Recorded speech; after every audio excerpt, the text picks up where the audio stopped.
Hey guys, it's Courtney and welcome back to my channel. So today I wanted to talk about a few things that I personally have been experiencing and how I've been feeling and what's been going on between me and God and how I'm doing spiritually and emotionally basically. At one point I was so far from God but so close, if that makes sense. I was going to church all the time, before the coronavirus came around, and getting great words from my pastor, like amazing words that should help me, and they do. It's not the word, it's me. My pastor would speak into my life, every sermon almost speaking into my life, like guidance, pure, straight up good word. And I was receiving it for that moment, but when I would get home, my situation was present itself, and I would go right back into a depression. And it's not the word that didn't help me, it's how I was perceiving and how I was looking at my situation and how strong it was and everything. So, when I moved, I had time to get in my word for myself on top of my pastor's sermons, on top of other sermons and things that build me up. There was something between me and God that I wouldn't address. And I finally understood what it was. And it was my disappointment, basically, and I'll explain that. So I have been feeling disappointed in God for a while, but it took me a long time to actually understand that it was disappointment. I would push my feelings away. The way I perceived God was not right. I loved him, I worshiped him, but I still viewed him as the big, angry, authoritative figure in the sky that is looking down, ready to punish us, but he loves us. But as soon as we're doing something wrong, he's gonna get us. You know what I'm saying? I had to keep listening to the sermons, and I would hear people literally doing testimony videos on YouTube about how good God is. And these are things that I know, I should know. I've been in church all of my life. I've experienced God's grace and mercy. But when I put my focus on my situation in life, like how I grew up, and also like certain things, like things that God has spoke to me, and I felt like I was receiving confirmation, but I didn't get it. Basically, I feel like I knew God spoke to me, and even now I'm still learning if it was me. I had gotten prophecies from different ways, and I started feeling resentment and frustration, disappointment in God, because none of the things that were spoken to me were working. Like at first I was being disobedient. I took that. I was like, okay, God, I won't listen to you. Like that's my fault. But I started doing what was required of me, and it still was not happening. Imagine seeing everyone else get what they spoke for over themselves, what they asked God for, or what was spoken to them, and this and that and the third. Before I get too far, it's not that you're not happy for them, it's you're looking at God and your situation like, okay, God, do you love them more than me? Like, am I doing something wrong? Like, God, you got something against me or something? So I was feeling a little resentment towards God. I was just like, why are you doing it for them and not me? I was reminding God, like, you said I can have this. I told you I wanted this, but I'm not receiving it. So I'll give an example of two small things that I was asking God for. Growth on my YouTube channel.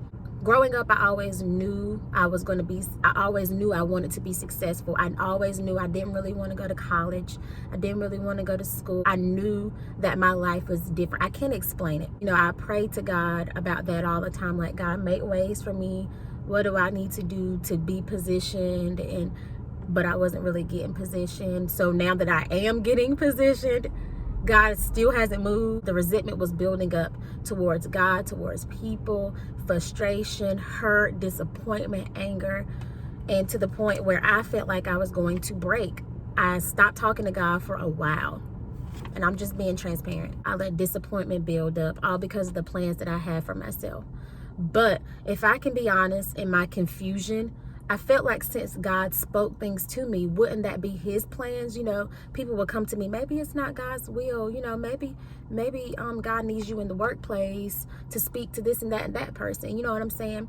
And whether it might be true or not, it's disappointing when you feel like God speaks something to you, or he even speaks something to you through someone else, or things of that sort. And it's disappointing, and it can hurt because it doesn't happen and you're off. This morning I began to cry. I have been doing so good with being in my word. I finally got back on track with God when I moved to Virginia, and I had time to face God. The thing is, I was telling everybody else I was disappointed in God, but I wasn't telling him. I was too embarrassed. I was too afraid to go to God and say, God, look, I'm feeling a type of way. Like, what's going on? You got something against me? Which I know he don't, but that's just our relationship. Like, have I done something wrong? Did I miss it? Did I miss something? Fast forward to now. I was sitting at home this morning, and the tears started to flow uncontrollably. I didn't want to hear anything. I had to get in my car, like I always do almost every day, and I go sit and I talk to God, or I listen to a sermon. But today was different. I got in my car, and on the way to where I was going, I literally cried. Normally I'll be crying to show God, like, God, I'm crying, like, rescue me. But this time it was, God, whatever I need to do, because right now I feel like I'm going to break. I was disappointed in myself because I've been consistent in my word. I've been praying, fasting, trying to get where God needs me to be, but at the same time not knowing where he wants me to be. Confusion was building up, doubt was building up, losing my faith was building up. But this time was different, because this time I refused to let myself just stay there.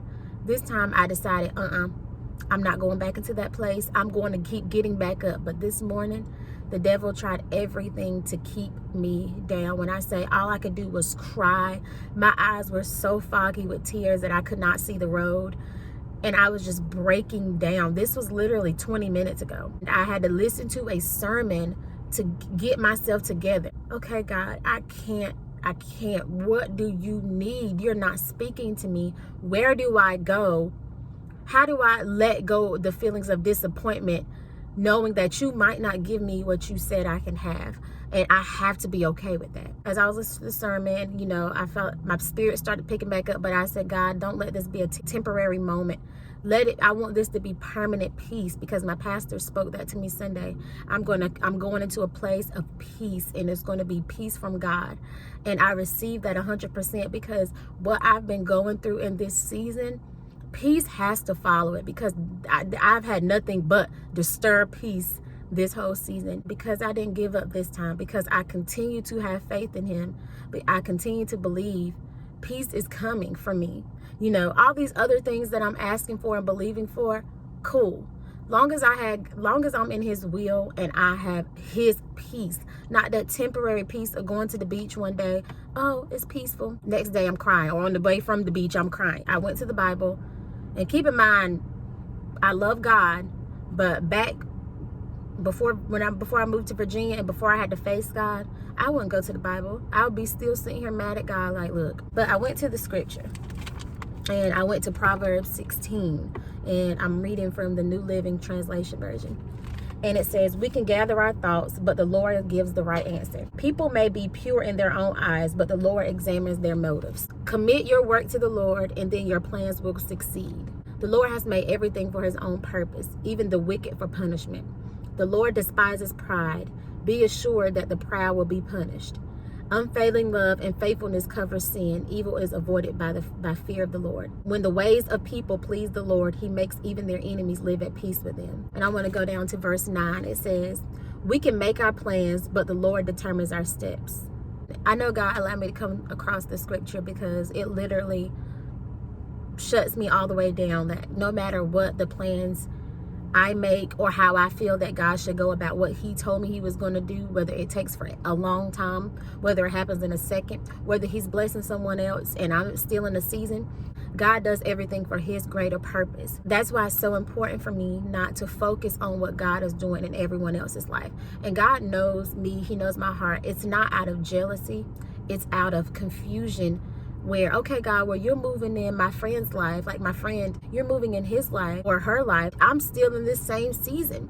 But I feel God was telling me, there's something here that I need you to get, and I will not allow you to go into your next season without getting everything you need, because you can't go into this next season the same way you were in the last one. I have to shift and mold you, and until you step out and you do what you're supposed to do and what I need you to do, you're still going to be stuck. And I know God is probably like, I'm sorry, I love you, but I can't move you, I can't progress you until you get what I need for you to get. I was stuck on telling God how he should make things happen in my life, when all I have to know that is if I do what I can, he'll do what I can't. It's not my job to figure it out. It's my job to trust him. I hope that helps somebody, that no matter how much you want to get out of a season, don't ask God to get you out of it, because it's something there that he needs you to get. If he has you in a season of singleness, just know singleness is a gift. It's not a punishment. I hope this video was to encourage someone, but I made this video that way I can go back and look whenever I get down